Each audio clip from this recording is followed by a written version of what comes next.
Okay, so for my session groups that are going on, my home group has met 2 more times. I think they've now had 4 sessions since our last talk, and my other group, my second group that's running, that one had to sadly get canceled because of snow.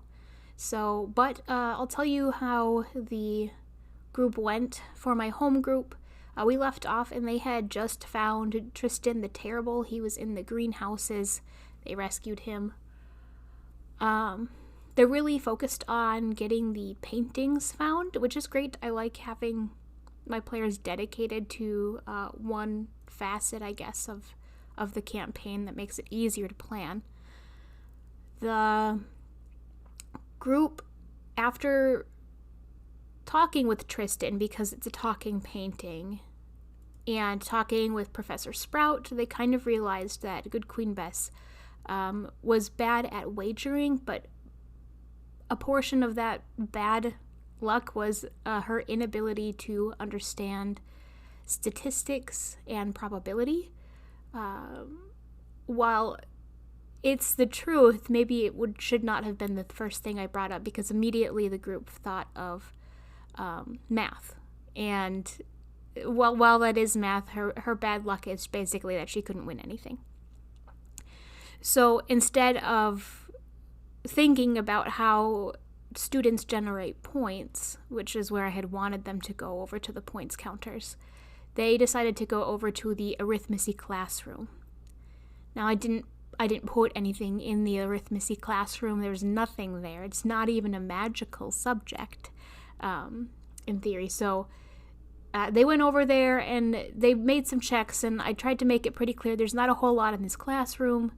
There's not very many nooks and crannies for things to hide in, but I did have one of my players roll an insight check, and it was very high. So I wanted to give that player something to go off of, for their good roll. So I ended up mentioning that she knows that Professor Trelawney is an adult teacher and probably has more advanced spells than they do. She probably has a shrinking spell. So it might be worth looking in places where you don't think a painting would fit, because it could be smaller than you're expecting. So that was the tidbit I wanted to give them, despite the picture not being in the arithmetic classroom. But they started to make that judgment leap of, oh, it must be small, which means we should scour the arithmetic classroom because it must be here.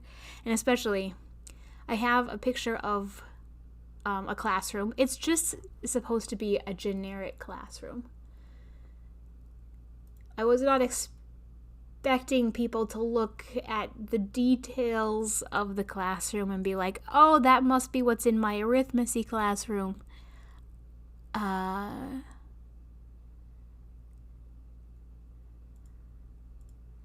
There we go. Okay, so this is the classroom that I just had up. You can see that there's a bunch of magnifying glasses hanging around here.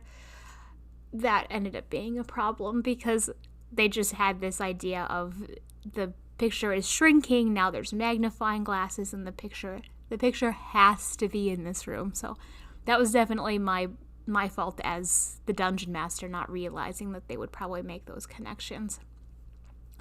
So I spent a ton of time in here looking for nothing, and one of my characters was like, oh, I want to play with the magnifying glass. So he ends up steering the magnifying glass over to the window and looks out at the sky with the magnifying glass. Now he's the stargazer, which means that he has a connection with the stars. So he's trying to look at the stars, and I was like, okay, well, maybe the stars can lead them to a different spot. So I gave them a hint about the penny pie shop. The penny pie shop is floating in the lake. So I was like, oh, the stars whisper to you about pie shop arsony. And he was like, what? The pie shop burning down? We're not looking for the pie shop. We're looking for Good Queen Bess. So they were really confused by what I was trying to do. And after much complicated explaining,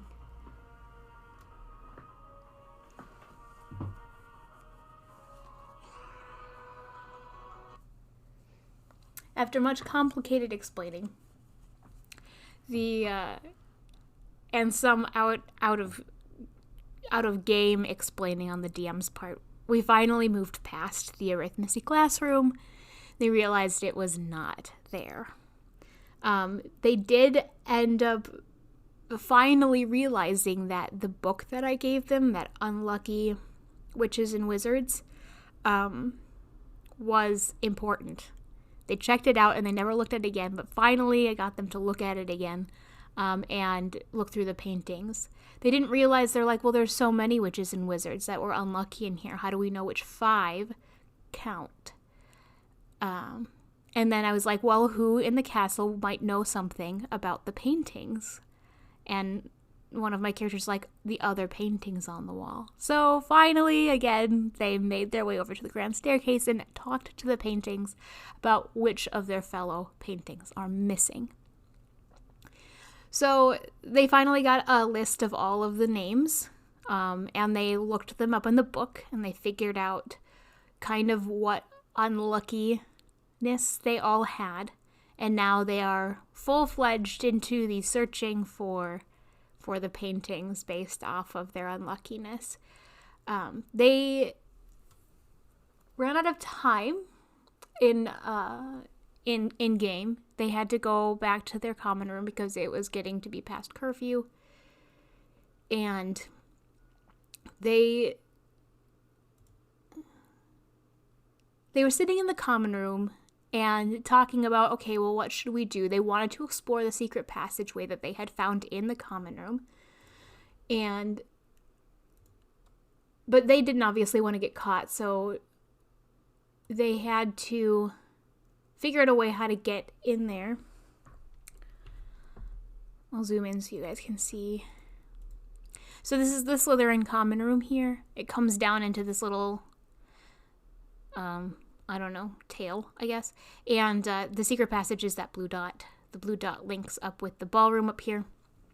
So they were sitting in the common room and they were like, one of my characters is like, okay, you guys, let's go investigate that secret passage, very loudly, right? Everybody is still in the common room. And so one of the prefects hears them and comes over and is like, I hope nobody's planning on going out after curfew because that wouldn't be very smart. And she said, I will make sure that nobody decides to stay up past their curfew because they have to be getting their, night's rest or something like that. So Lena Clearwater, she's the prefect in Slytherin that I put there. She's up here. She stayed in the common room for a very long time until the characters decided to go off to bed. Now, they tried so many different ways to get Lena to leave. They were trying to scheme and be like, well, maybe we can toss a glitter bomb in there and then she'll go investigate the glitter bomb. Maybe we can blind her with the glitter bomb. They tried to, squirrel their way and be like, oh, I think I heard somebody over there and was screaming. And Lena's like, nope. I also tried lying to her, but they rolled bad. So Lena stayed there until they all finally went to their rooms.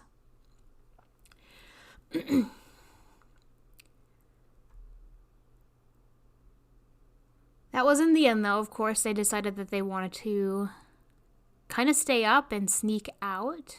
So they waited about an hour, and then a group of them, they're split up, of course, into boys and girls dorms at Hogwarts. So some of them are in a different place than the others. But some of them decided to sneak out. I had to make sure that they made rolls to check to see when or who, if any of the students would actually hear them sneaking out. And of course, every one of them rolled bad. So yeah, there were some students that woke up and heard them, and one of them was like, hey, where are you going? If you're going to the kitchens, get me a snack. Another one's like, oh, I know everybody's snoring, I can't sleep, I'm coming with you. So there was a few different things that I just had to ad-lib kind of with them sneaking out. Of course, I didn't, again, have anything written down. I did not expect them to shout that they were going to a secret passage, but there needs to be consequences for that. So in the end, they all ended up getting back down into the common room. Lena had gone to bed because they waited long enough, and they were able to go sneak down into the passage. Kind of at different times.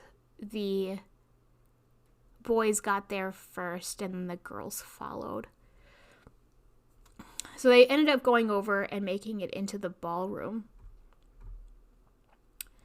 Now the ballroom, I didn't initially have a combat set up for the ballroom. They were just supposed to go in there, kind of investigate, and then hopefully find the other secret passage that is in the ballroom, this red one, which leads them, I think, to the 3rd floor, maybe the West Tower. Yeah. No, third. Don't worry, you guys, I got this. There we go. Oh no, that's the red one. I promise, it's here somewhere. The red dot is here. Oh, there it is. It's in the library. Okay, so it leads them up to the 4th floor, which is the library. If they took it, they didn't end up finding that passage, primarily because when they were looking around, I did put Vinda's ghosts in there. So her at the after hours, she has some of the ghosts just kind of floating around. They weren't aggressive this time, though. I just decided to put them in there for flavor. But it really creeped one of my players out. She was like, oh, why are there ghosts here? Gross, they're just floating there. They used to be people. So it was really funny to see her reaction in particular to the ghosts. And so the players only got to investigate a little bit before one of my players decided to go over and play the piano. Took off the tarp and decided to play. I think his goal or idea had been, maybe I'm going to play for those ghosts who look real bored. I think that's what he voiced his, but obviously it's going to make noise, and they're out after curfew. And so Vinda from the room next door comes over to see what they're up to. Now they heard that she was coming. They all rolled perception, heard she was walking. But one of my players, the one that was creeped out by the ghosts, immediately, as soon as she saw her ally playing the piano, dives for the secret passage because she's like, I'm not getting caught. So about half of them made it back into the secret passage, and the other half tried to hide behind the piano. So Vinda comes up, and she's kind of looking around. She heard the piano play, obviously, so she's going to go check the piano.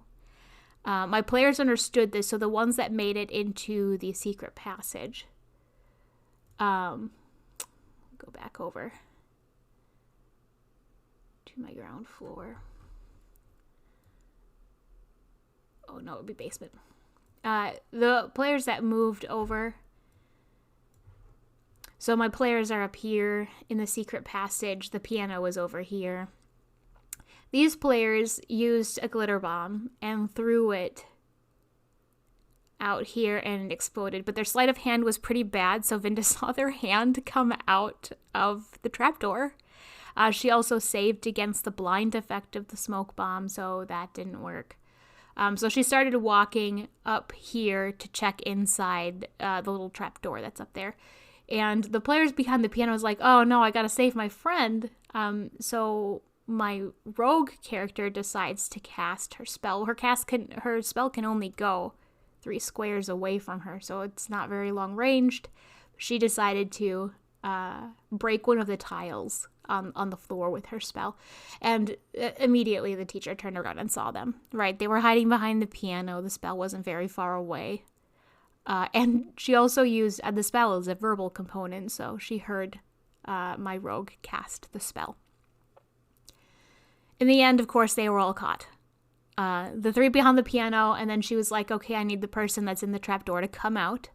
That was only 3 of them, though. She didn't know that there was more. But eventually, after the 3 that got caught was they were lying to her and trying to get out of the situation with very bad lies, by the way. A Cheeto was involved. I don't think Hogwarts students eat Cheetos. But after all of the lying, and my teacher specifically said, I thought we could work something out, but you're lying to me, so I guess we're going to have to close off the passage. We're going to have to put an alarm on your portrait hole so that you guys can't get out after curfew. This seems like the only solution. Of course, one of my characters panics and comes out of the secret passage. He hadn't been caught yet. And he's like, no, let me just be honest. So he comes out and explains the situation. He rolls a really great persuasion on it as he's telling the truth. And he brings up the fact that they want to figure out what's happening with Professor Binns. Now, of course, that's not their focus. Right now they're doing the paintings. But she is the ancient studies teacher. Her classroom's right here, which is why she hears stuff.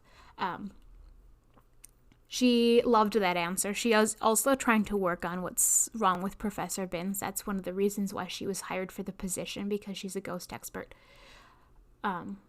So that really won her over, and she was like, okay. And then she put a stipulation. She's like, okay, well, you were the only one that was honest. You need to keep the rest of your Slytherin friend group in line.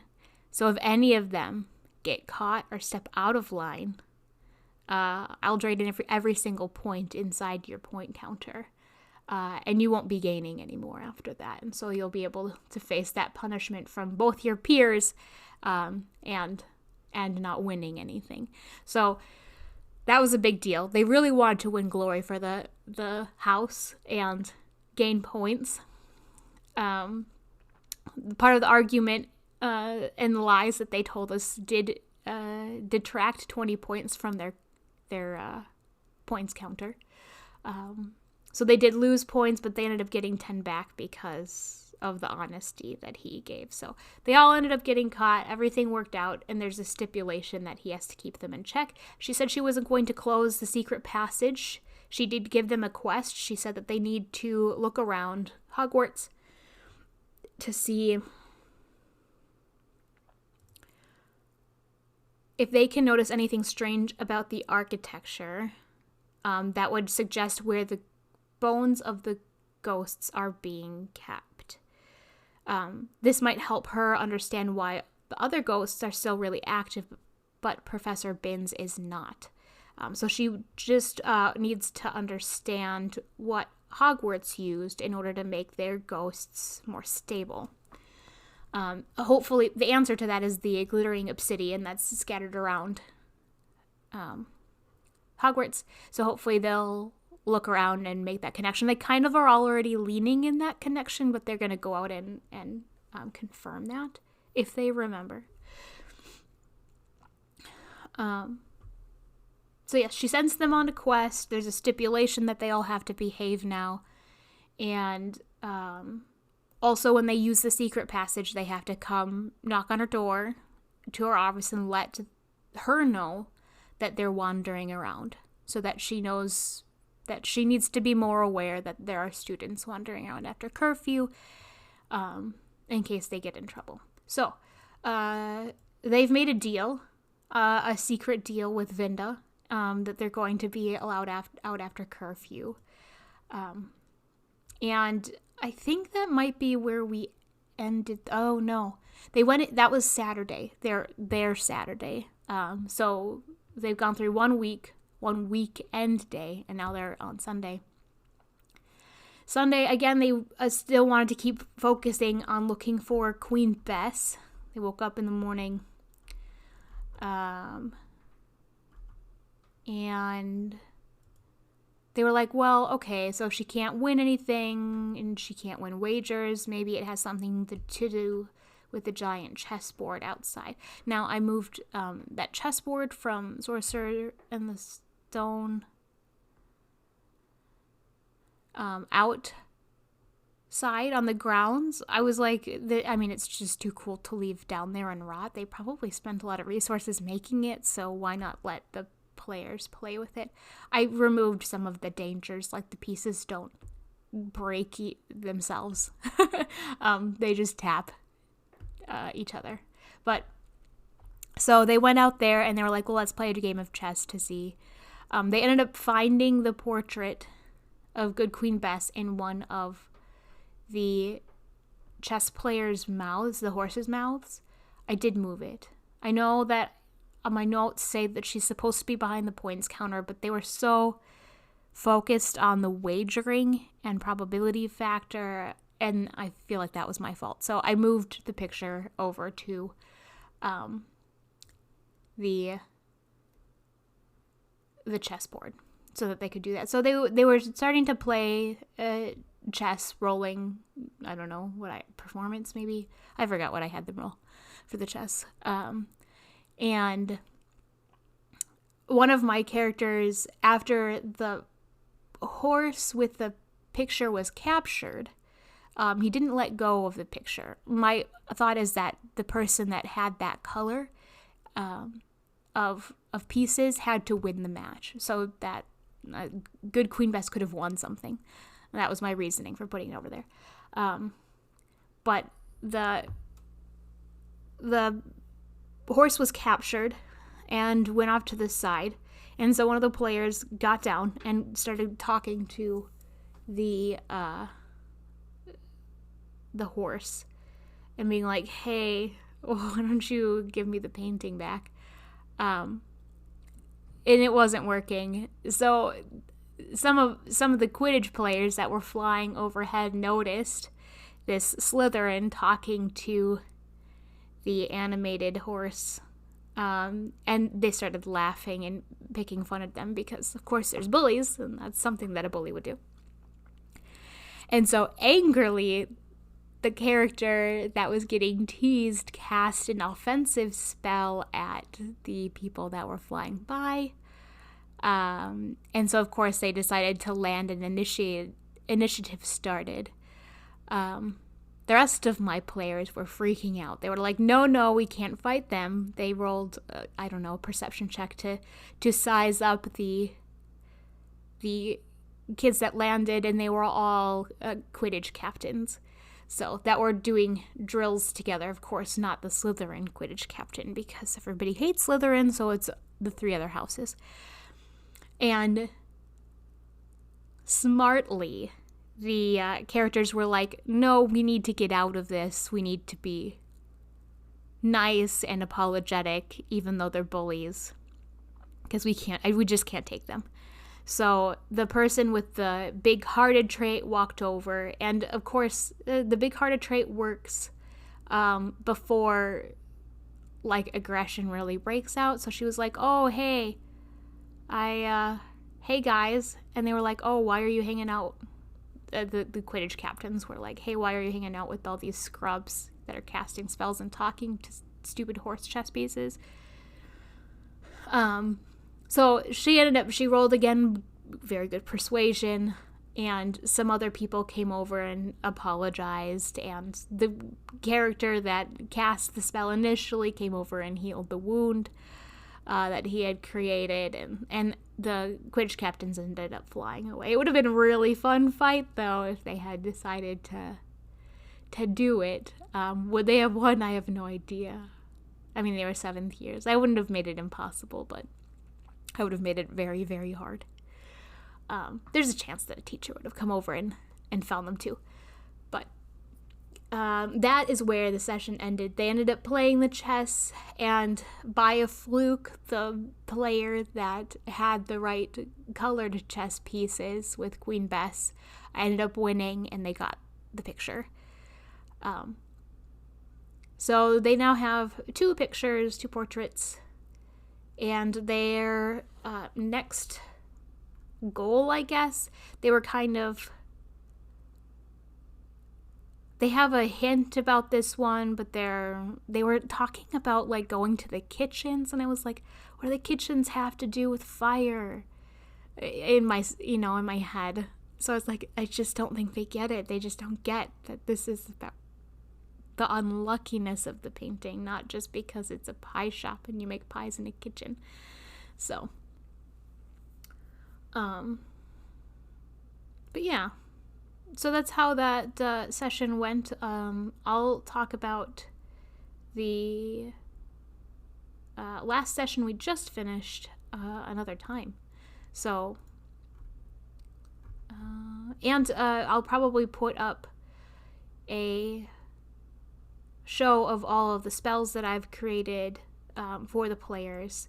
And I've been starting to work on how those spells can be buffed or leveled with the characters' class points and combat points. They basically have two different currencies that aren't money. Because I mean, what do kids use money on in Hogwarts? Especially if they can't go to Hogsmeade, right? So I had to give them a different type of currency to spend, and it's going to be to buff and level up their spells that they purchase. So I'll put that up in the next session.